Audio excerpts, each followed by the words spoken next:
Mesdames et messieurs, dans le dernier épisode des Kwakubé, la planète des Kwakubé, l'influenceur Nasdas a provoqué une émeute complètement incroyable. Le truc, on dirait la WAG, on dirait Project Zomboid, on dirait la manche 12 000 de Call of Duty Nazi Zombie.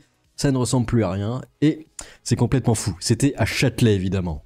Alors je connais pas le pop-up, pas le pop-up prono, évidemment, de Oui Renoir. Oui, Renoir, nous sommes Renoir, je suppose. Bref, on va regarder ça. Attention, accrochez vos ceintures, accrochez vos calvities. Rick balance le générique.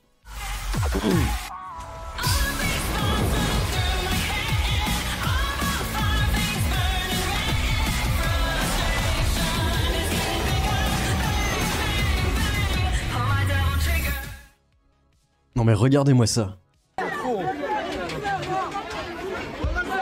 Alors à la base, lui, il voulait arrêter Snapchat. Hein. Une rumeur comme quoi, mais évidemment, ils reviennent tous au bout de 2 ans. Ouais, c'est bon. Regardez, ils essayent d'ouvrir les portes, messire. C'est Kingdom Come Deliverance. Regardez. Ah ouais, c'est bon les gars. Regarde les Kwakubé. Regardez l'ampleur.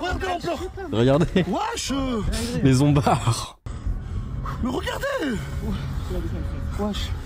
Oh là là. Je transpire de ouf. Ah putain, il y a un feu rouge. Ah, on est dans la merde. Ils arrivent. Oh mon dieu. Regardez. Les zombards.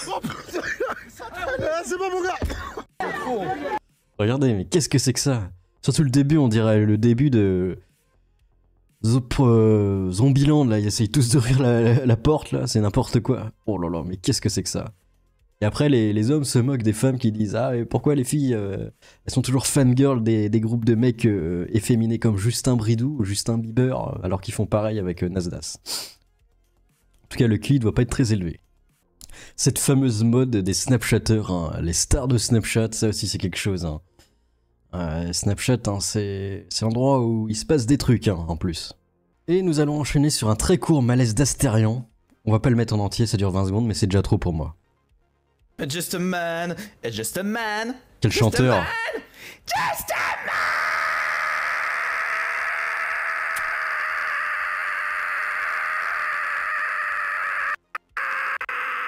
J'accélère. Just a man. C'est pas possible, il a bientôt 40 ans quand même. 40 ans, 8 ans de muscu, bon faut peut-être arrêter au bout d'un moment. Pourquoi il fait ça? On dirait qu'il en a 20. Et encore, 10 peut-être. Et pendant ce temps-là, Jean-Kevin est complètement épanoui par l'IA. Il se dit « Ah, mais grâce à cette IA, regardez, c'est forcément les géants qui ont construit les pyramides. » Alors d'un point de vue physique, ça me paraît très louche quand même, parce qu'on a déjà débunk, vous savez, la sœur d'Abella Danger, comment elle s'appelle? Charlie Danger, elle avait fait une vidéo sur les pyramides. Enfin même Maître Gims avait fait les pyramides. Et du coup, grand débat, est-ce que c'est les Renois qui ont fait les pyramides électriques, ou alors c'est les géants? Ça c'est un débat qu'il faut se poser. Le mystère des pyramides, comment ils ont pu le construire? Dans le temps, ils n'avaient pas de technologie. Voilà, frérot. Des géants. Dans le Coran, nous, on sait que dans le Coran, les géants ont été mentionnés. Comme Ad. Frère, j'en étais sûr, ma théorie fait du sens. Wallahu a'lam, ok, mais... Comment ils ont fait? Par contre, ils sont enterrés où, du coup, les géants, si...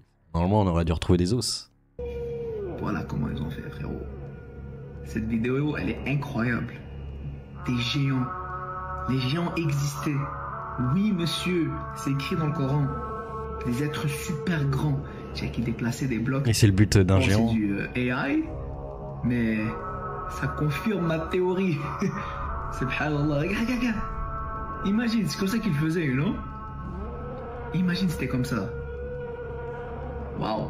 Vous en pensez quoi de ma théorie? Laissez-moi savoir dans les commentaires. Enfin bon, là t'as beau être fort, proportionnellement en taille, tu n'arrives pas à soulever ce caillou qui fait plusieurs tonnes, hein, même si t'es grand.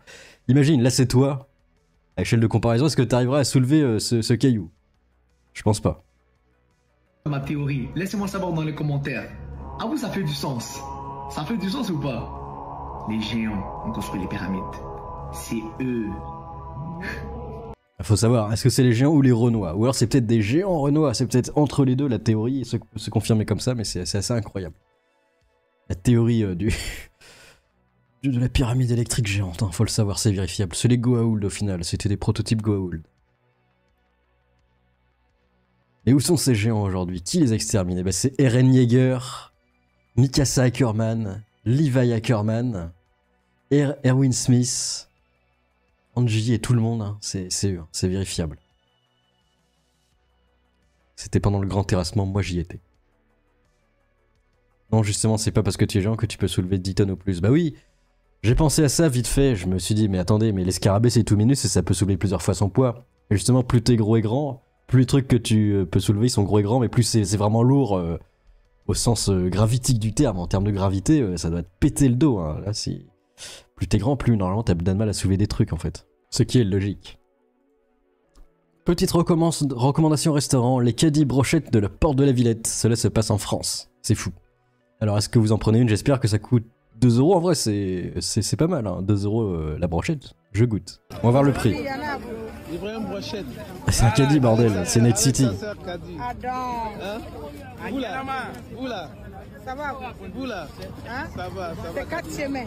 Philippe Etchebest en sueur devant cette vidéo, évidemment. Et ton anus aussi. Vous faites beaucoup d'argent, vous là. Un peu. Vous faites beaucoup d'argent. Un peu. En vrai, c'est un restaurant mobile, hein. T'as juste à prendre le caddie et tu te barres et c'est bon. Après, j'espère qu'ils ont payé le caddie quand même. 2 euros, c'est la moindre des choses. C'est vrai là. Ok. En tout cas, vous faites des bonnes brochettes. Et quand je ramène à mes amis, ils sont vraiment... Non mais c'est un sandwich à la brochette, c'est quoi le principe? Ah non, il fait la viande, ok. Ils aiment bien. Vous faites des bonnes brochettes. Venez. Yes. C'est assez étrange. Le numéro, je mets là-bas, comme ça les gens ils vont appeler. Ok. C'est surtout le fils qui est... Et le contrôle sanitaire qui va passer pour bouffer ses brochettes. Ah, le poste a disparu dans le Warp. Malheureusement, c'est la cicatrix maledictum. Il y a des trucs qui disparaissent, qui apparaissent. On espère que c'est pas une œuvre de Nurgle encore. Hein. Un Gouer goûte la brochette de seigneur. Un blanc, du coup. Un Belge. Va-t-il apprécier ce repas de seigneur? On va le voir en direct. Avec plaisir. T'inquiète, la tata fait ça très bien. La tata. Ça va bien manger. Ça va, tonton? Tranquillement? Hein? Bien cuit, hein, bien cuit la cuisson. Hein. Cuisson à cœur recommandée. Au carré. Merci beaucoup. Tu connais 2 heures qu'on mange bien après. Vas-y, va goûter. Alors peut-être la chiasse à l'espace. Oh, c'est une tuerie. C'est une brochette, oui. C'est méchant. Ça, je t'ai dit. Est-ce que Sandrine Rousseau va vouloir annuler ce restaurant, du coup? Hein? Parce que c'est de la viande et c'est pas bien. C'est fachou, la viande. Je sais pas, c'est le mystère. Et on va finir par quelque chose d'assez drôle. Alain Soral, complètement brisé, refuse une offre de Pôle emploi. Et oui, parce que il a plus de métier à cause du Talmor, de la communauté de l'anneau. Du coup, il est complètement brisé. Il cherche toujours un emploi pour financer sa retraite, malheureusement, et payer ses frais d'avocat. Du coup, il appelle Pôle emploi. J'ai bien reçu, madame, votre message au sujet de l'offre d'emploi que, a priori, je ne peux pas refuser sous peine de radiation. Hein. Je vous informe que je vais la refuser sous peine de radiation. Hein, voilà. Et j'ai pas l'intention de me rendre à 103 km de chez moi pour découper de la viande hein, dans un entrepôt qui sent la sueur et la chair hein, après avoir fait 1 heure de bus. Voilà. Hein. Alors, à moins que vous ayez... Ça, c'est le français moyen. Enfin, j'abuse, mais il y en a vraiment qui font 1 heure de trajet pour aller bosser. Ça va être horrible, franchement. 30 minutes max, et même 30 minutes, tu passes 1 heure dans les transports en tout. Aller-retour compris. C'est horrible quand même. Quelle situation. un diplôme de chauffeur de bus. Pour moi, ce serait 15 minutes max. 15 minutes, plus 15 minutes, ce serait 30 minutes max de transport par jour. Après, ce serait illégal, quoi. Tu devrais te faire rembourser par l'employeur. Et vous pouviez me conduire sur place sans que j'aie à poireauter 1 heure pour attendre un bus dans le froid à 5 heures du matin. Dans ce cas-là, effectivement, je serais agréé d'accepter. Hein. Mais actuellement, voilà. Ce n'est pas le cas. Hein. Donc, il est évident que je ne vais pas me rendre à cet emploi. Hein. La radiation, j'y suis préparé depuis plusieurs années. Hein. C'est pas quelque chose qui me fait peur. Voilà. Hein. Donc, je rappelle encore une fois, je n'ai pas l'intention de répondre favorablement à cette injonction qui m'a été faite. Voilà. Je vous souhaite malgré tout une bonne journée. Je sais que vous ne faites pas un métier facile. J'ai bien reçu. Et voilà, le maître du Logos complètement brisé pointe à Pôle emploi. Au final, est-ce que nous sommes tous pas le maître du Logos à faire ça? Enfin voilà, qu'est-ce que vous pensez de ces petites news? Laissez vos avis dans les commentaires. Allez, à plus, Amogus. On veut les camos sur les mortiers. Les propos des sommes comme les Arasaka. Sans un sachoir et les bobos.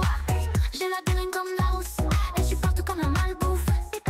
Mon robot de justice pour Rebecca.